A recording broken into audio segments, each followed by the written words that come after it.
Você já ouviu falar da tal jabuticaba da política? Todo mundo que me chupa se sente lá no céu. A fruta é brasileira, mas o termo virou sinônimo de aberração política exclusiva do Bananil. Aquelas leis esdrúxulas, ideias malucas e decisões que só fazem sentido na cabeça de quem cheirou tinta de canetinha. Sou uma fruta forte e aguento até varada.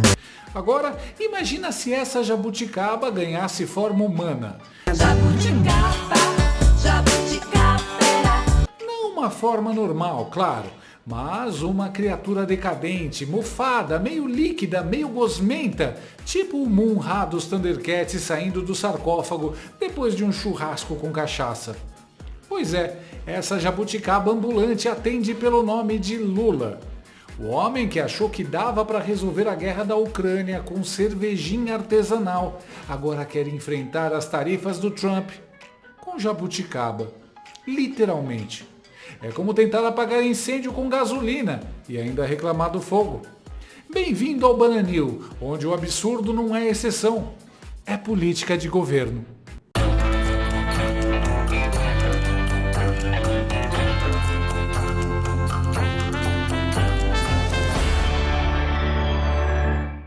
Você piscou e o Lula resolveu enfrentar os Estados Unidos. Isso mesmo, do nada, o homem que não consegue negociar nem com o Congresso decidiu que agora ia encarar o império. A maior potência do planeta, de peito aberto, sem colete e com o ego do tamanho da dívida pública brasileira. E qual foi a estratégia brilhante do nosso grande diplomata? Simples, provocar os americanos achando que seria protegido pelos sugar daddies orientais, Putin e Xi Jinping, uma espécie de Lula entre dois amores, versão Guerra Fria. Só que, enquanto ele fazia discurso de não precisamos do dólar, os aliados arregaram. Ideia de moeda comum do BRICS foi de Lula, diz Rússia. A Rússia, que em tese era mais tretada com os Estados Unidos, pulou fora do barco e ainda deu com a língua nos dentes. Comércio sem dólar? Ideia do Lula, não nossa. Я думаю, что платежная платформа, расчетные механизмы страхования будут среди приоритетов бразильского председательства, потому что президент Лула в прошлом году на саммите БРИКС в Йоханнесбурге был инициатором темы российского председательства об альтернативных платежных системах. Именно в ответ на эту инициативу, закрепленную в декларации Йоханнесбурга, работали министры финансов, работали главы центральных банков. Как я уже сказал, прогресс налицо. Putin jogou 9 dedos na fogueira, igualzinho aquele amigo que diz: "Foi ele, senhor policial." A China, por sua vez, fez o que sabe fazer de melhor, negociar na miúda, abaixar a tarifa e fingir que nem ouviu a provocação. Após BRICS sem Xi Jinping, governo brasileiro veio esfriar acordos imediatos com a China. E a Índia? Ah, a Índia já tinha dado um pé no traseiro da ideia de anti-americanismo coletivo desde o início. Entrou no BRICS por educação, mas na hora do vamos ver, estava do lado do tio Sam com milkshake na mão e sorriso amarelo. Estados Unidos e Índia negociam um acordo comercial que pode reduzir as tarifas para menos de 20%.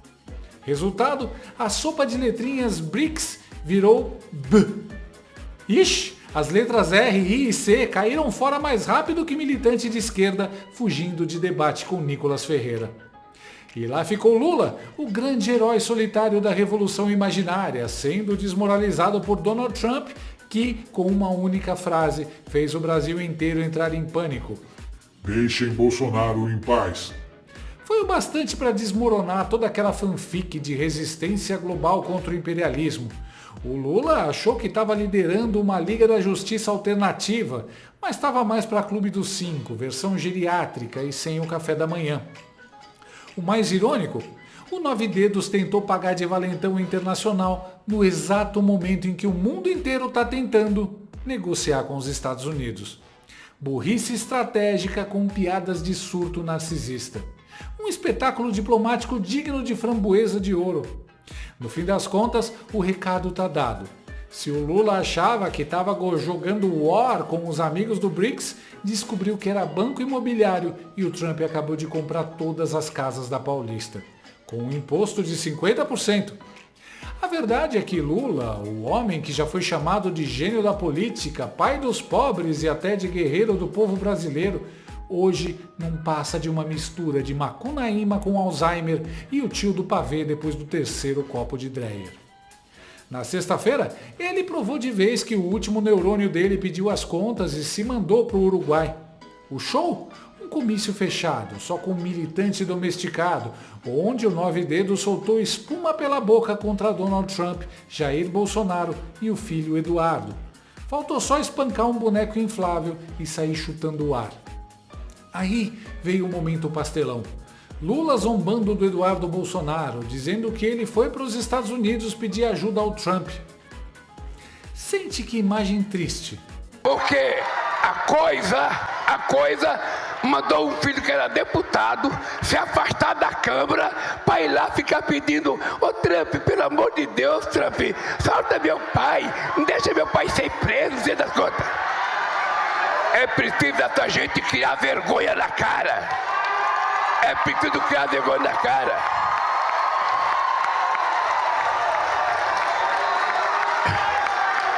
É preciso criar vergonha na cara. Porque a coisa mais pequena de um homem é ele não ter caráter. Vocês viram ontem o filho dele na internet lendo uma carta. Ô Trump, sabe? Fala que você não vai taxar se meu pai não for preso. A coisa mais pequena na vida é a gente não ter caráter, disse Lula. Sim, Lula, o rei do mensalão, da Lava Jato, do triplex, do sítio, da Odebrecht, falando em caráter, com a cara lavada, como se fosse o Dumbledore da ética. E se você acha que era só surto pontual, eu sinto dizer, isso aí já virou padrão. Lula é o bêbado de bar da geopolítica internacional, xingando os outros sem perceber que ninguém mais o leva a sério. E é claro, quando tudo dá errado, sobra o quê? Ódio. O homem está amargo, ressentido e com uma inveja mal disfarçada de Bolsonaro.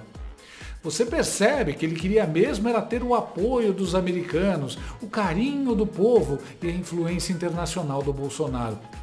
Mas o máximo que consegue é Janja fazendo TikTok com filtro de cara de foca. Lula hoje é um Titanic que se recusa a afundar em silêncio. Grita, esperneia, joga microfone, inventa conspiração e jura que ainda está no controle. Mas a verdade é clara, o mundo riu, os aliados fugiram, Trump deu uma canetada e só sobrou ele, babando em cima do palanque, dizendo que eu é que devia taxar ele. E quem paga o pato? A gente, claro. Nós, os brasileiros de verdade, que temos que aguentar a inflação, a censura, os impostos e esse teatro patético. Porque o cérebro do Lula foi frito na banha da cachaça. E quem está indo pro abismo com ele é o país inteiro. O gnomo de 9 dedos virou figurante da própria tragédia. E a gente é obrigado a assistir de camarote, morrendo de vergonha. Provavelmente o neurônio solitário no crânio do Lula já entrou na escala 6x1 e já estava de férias, antecipou, né, a folga, porque claramente o presidente brasileiro não sabe do que está falando. E francamente, aquela imagem do Lula naquele comício debochando daquela forma do presidente Bolsonaro é um claro sinal de decaimento físico, um decaimento biológico mesmo e um decaimento intelectual. É um claro sinal de senilidade pura. É por isso que o The Economist está tão preocupado. O Economist não está preocupado tanto com as contas públicas brasileiras, que são um desastre, com a economia brasileira, que vai mal, com o alinhamento brasileiro em política externa. Está preocupado com o presidente do Brasil, que está dando claros sinais de desconexão neurológica naquilo que fala e no jeito de que se comporta. É uma postura adequada para o chefe de Estado da 10ª maior economia do mundo, do 5º maior país do planeta, se comportar desta forma durante o comício, inclusive xingando o presidente dos Estados Unidos e achando que não vai ter nenhum tipo de consequência. Então, evidentemente, não sabe do que está falando, não tem noção mesmo, não tem mais conexão com a realidade. Então, é claro que está no lugar errado o presidente Lula. No primeiro momento, parecia que Lula era o maior vencedor da tarifa imposta pelo Trump, que a esquerda se ergueria e todos estavam unidos contra os Estados Unidos. Poeira baixando, empresários já enxergaram a única saída: entregar o que Trump quer, a elegibilidade do Bolsonaro e o Brasil descolando do BRICS. Empresários querem saída diplomática para tarifaço de Trump e temem politização. Em conversas reservadas, empresários ressalvam que Lula se isolou. Quem assinou cartinha da democracia tinha certeza que se blindaria da concorrência e garantiria décadas de sucesso empresarial sem barreiras numa narcocracia totalmente fechada. Realidade? Trump jogou um míssil Tomahawk no meio do jantar dessa gangue. Agora estão tudo descascando no ouvido do bebum, inclusive seus maiores patrocinadores. Nessas horas, Lula agradece por não ter telefone. São as 5 fases do luto. Estávamos na negação e na raiva. Agora entramos na barganha. Logo mais virá a depressão e a aceitação. E olha que irônico, os empresários que assinaram a cartinha pela democracia agora estão vendo a própria empresa tomando no rabo exatamente por não existir democracia no Brasil.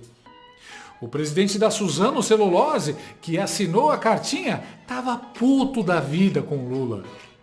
O Itamaraty é mais incompetente que o Eduardo Bolsonaro? Essa foi a frase dele. E sim, o Itamaraty, com toda a sua estrutura e grana infinita, tá tomando de goleada de um homem, Eduardo Bolsonaro. Sim, apesar de todo o deboche do bebum de 9 dedos em cima do palanque, o 03 do Bolsonaro está dando pesadelos ao Lula. E o mais humilhante? Ele nem liga pro Lula. Seu alvo é Alexandre o Grande. O Lula, ele tá nas cordas. Ele tá adorando essa treta toda com o Trump. Porque ele tá vendo a possibilidade, primeiro, dele conseguir, de alguma maneira, chamar o povo brasileiro uma união para aumentar a popularidade dele contra um inimigo externo comum.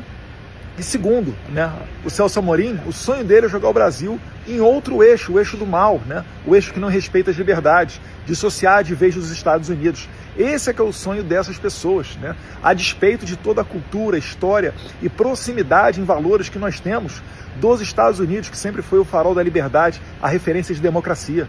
Então parem de dar moral para o Lula, ele é só um bêbado na rua, agonizando no final de um governo. Os problemas que a gente tem que resolver, né, que causaram esse tarifaço, a tarifa Moraes de 50%, estão na regulamentação da Big Tech, a eleição sem a participação da oposição e a eleição que pode, mais uma vez, no ano que vem, não ser limpa e transparente. Então tudo isso é Moraes e STF, não é Lula. E sobre a incompetência do Itamaraty, ela é tão gritante que até a velha imprensa já percebeu que é muito estranho a nossa diplomacia não ter criado um canal de comunicação com o governo americano. Muito estranho o Brasil como um país, o tamanho que o Brasil tem, um país líder regional na América Latina. Nosso ministro das Relações Exteriores sequer tem um encontro formal ou informal com o secretário de Estado americano. Você nunca vê o ministro Mauro Vieira reunindo, conversando, telefonando ou dialogando de alguma maneira com o Marco Rubio nos Estados Unidos. Então todos esses são indicadores de que a nossa diplomacia não construiu pontes, não construiu canais de comunicação com o governo americano. E alguém desse desgoverno sabe falar inglês, por acaso? Ou pelo menos se comportar como alguém civilizado? Não é estranho. É planejado, sempre foi. Esse é o plano Hugo Chávez, que fez exatamente isso para isolar a Venezuela das democracias do Ocidente e deixá-la de 4 para a Rússia. O Brasil não é mais líder de nada. A Argentina já tomou esse lugar e em breve seremos só mais uma ditadura pelo mundo. A não ser que se faça o que os empresários já estão pressionando o regime a fazer. Fazer o quê? Qual o caminho? O Paulo Figueiredo desenhou e até mostrou o caminho para quem quiser resolver a treta. E já disse, e estou fazendo aqui, publicamente. Presidente Hugo Mota e presidente Davi Alcolumbre, eu pessoalmente coloco vocês sentados, sem Itamaraty, no salão do West Wing da Casa Branca para discutir essa possibilidade. Não há outro caminho. Eu lamento que a gente tenha chegado a esse ponto. Mas caso os senhores não aceitem essa proposta, está no colo de vocês. Já está mais do que claro que você tinha o Itamaraty com todo o aparato estatal brasileiro seguindo numa direção e Paulo Figueiredo e Eduardo Bolsonaro seguindo em outra direção. Quem foi mais efetivo? As vias diplomáticas dos senhores não funcionam mais. É daqui para baixo. Eu avisei que haveria choro e ranger de dentes. Eu vi a mensagem subliminar na mesa do Paulo Figueiredo. É para amenizar a trolha que está chegando no regime. O Hugo Mota e o Davi Alcolumbre deveriam levar a sério. Afinal, a omissão do Congresso Nacional, principalmente do Senado, é a causa principal de tudo de ruim que vem acontecendo no Brasil. Logo, é de lá que deve vir a solução. E se você duvida que a solução esteja na anistia para os presos políticos e a restauração dos direitos de Bolsonaro, o próprio diretor do Conselho Econômico dos Estados Unidos diz que as tarifas ao Brasil são mais altas devido ao processo contra o Biruliro. I don't understand how you're saying it's about America, because the president has made it quite clear that what he's upset about is how the Brazilian Supreme Court has handled the criminal case involving former President Bolsonaro. I'm agreeing with you. What I'm saying is that what I've been saying with most countries was that it's really about us getting the tariffs in order, and I think that this tariff for Brazil is a lot higher because of the president's frustration with Bolsonaro. And the fact that Bolsonaro himself, anyway. Que fique bem claro aos que ainda se fingem de desentendidos. Não se trata de questão econômica, mas de uma clara reação ao abuso contra os direitos humanos e fundamentais do povo brasileiro. Ele deixou bem claro, qualquer outro argumento que inventarem por aí é pura dissimulação. Na verdade, não são tarifas, já são verdadeiras sanções. E no meio desse furacão, como está o gambá gagá do Guarujá? Com as faculdades mentais ainda piores, regredindo a um estado quase infantil. Depois de fazer bravatas contra Trump na sexta-feira, hoje alguma parte reptiliana do cérebro do bebum percebeu que ele não tem como ganhar e ativou o modo bêbado de rua camarada, simpático, aquele inofensivo, bem diferente do agressivo de uns dias atrás. Num vídeo que parece ter sido roteirizado por uma Maria do Rosário que está há uma semana sem tomar remedinho tarja preta, o presidente Lula resolveu que vai resolver a crise com os Estados Unidos, com jabuticaba. Sim, você não ouviu errado, jabuticaba, a frutinha, aquela que nasce colada no tronco da árvore, igual certas ideias nascem coladas em cérebros mal irrigados.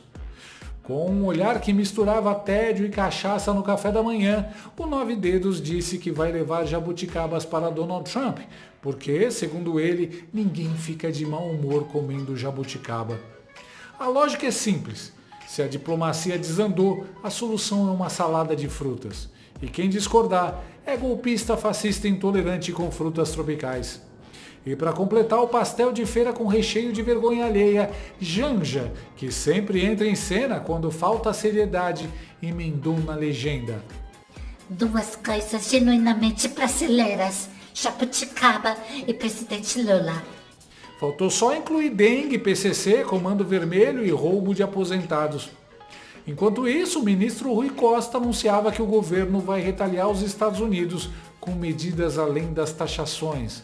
Mas, pelo visto, a principal é essa, ataque de frutas. O plano B talvez envolva goiaba e um tamanduá em missão diplomática. Brasil soberano? Soberano só na burrice mesmo. Chupar jabuticaba de manhã, porque eu duvido que alguém que chupe jabuticaba fique com mau humor. Eu vou levar jabuticaba para você, Trump. E você vai perceber, sabe, que um cara que come jabuticaba de manhã, num país que só ele dá jabuticaba, sabe, não precisa de briga tarifária. Precisa de muita união e de muita relação diplomática. É isso. Sei não, viu? Mas eu acho que esse senhor aí tá com demência. Pois é, aconteceu. Na incapacidade de reagir, Lula regrediu a um estado mental infantil. Esse senhor tá pior que o Biden. É caso de interdição. Aliás, vai lá, Lula, falar com o Trump mesmo, que rapidinho o Laranjão vai lembrar do Biden. O Lula tá tão fora da realidade que acha que tudo é brincadeira, porque ele já tem o suficiente para viver no luxo e o povo que se lasque. Todo ditador é igual. Ele tá fazendo força para dobrar a taxa. Essa semana ele consegue uns 500%. Esse é o tipo de resposta diplomática que o casal marginal Lula e Janja pode dar. Tentar fazer deboche e ironia. Da Janja eu até esperava isso, mas o Lula sempre foi um pouquinho mais esperto que ela. Provavelmente ele disse essas asneiras orientado por ela. Eu não duvido. Não custa lembrar da célebre frase de Olavo de Carvalho. Riso de deboche é argumento de... O problema da Janja e do Lula é que eles não entendem que para o deboche funcionar você precisa ser inteligente. Senão, todo mundo acaba rindo de você e não com você. E como na escala da inteligência Janja e Lula estão um pouquinho acima da centopeia, não precisa nem adivinhar o que aconteceu, né? O mundo olhou para esse vídeo com uma mistura de vergonha alheia e nojo e acabou até segurando o riso, porque pega mal tirar o sarro de pessoas que não dominam mais suas faculdades mentais. Diplomacia pura? Sublime! Cervejinha em mesa de bar para acabar com a guerra da Ucrânia, jabuticaba para suspender as tarifas do Trump. Meu Deus, Lula é a reencarnação do Rui Barbosa, bêbado. Chupa, Lula! Jabuticaba, jabuticaba, jabuticaba. A gente também gosta de pão com mortadela. A gente gosta. A gente gosta de coisa boa. Hoje eu comi um cuscuz com 2 ovos fritos. Quem é que não quer? Gostou desse vídeo? Então inscreva-se no canal, comente, curta e compartilhe com seus amigos. Não gostou? Compartilhe com seus inimigos. Até o próximo vídeo, se o mundo não acabar antes. Por hoje é só.